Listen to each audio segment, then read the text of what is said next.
Hello students, তো আজকের ভিডিওতে আমরা শিখব এক ব্লক এলিমেন্টসের যে অ্যাক্টিনয়েড সিরিজ আছে তার এলিমেন্টগুলোকে সহজ পদ্ধতিতে মনে রাখার উপায়।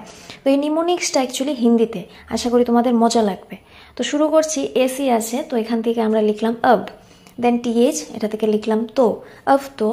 পিএ দিয়ে লিখলাম প্র্যাকটিক্যাল কে, মানে প্র্যাকটিক্যালের, ইউ মানে উপর, अब तो प्रैक्टिकल के ऊपर, एनपी दिए लिखलाम नंबर पे, देन पीयू पूरा, अब तो प्रैक्टिकल के ऊपर नंबर पे पूरा, एम दिए लिखलाम ए प्लस मार्क, सीएम चाहिए मुझे, মানে কেউ একজন বলছে যে আমার এবার প্র্যাকটিক্যালে পুরো এ প্লাস মার্ক চাই। বিকজ সির্ফ ऐसे फेल, মানে কেউ বারবার ফেল করছিল, তো বলছে ऐसे फेल मैं नहीं ले सकता, আর আমি ফেল করতে পারবো না। তো এটা হচ্ছে আমাদের হিন্দি নিমোনিক্সটা। তো প্রথম অ্যাক্টিনয়েড সিরিজে একটি নাম শুরু হচ্ছে 89 দিয়ে, দেন লাস্টেরটা হচ্ছে গিয়ে 103। তো নামগুলো যদি আমরা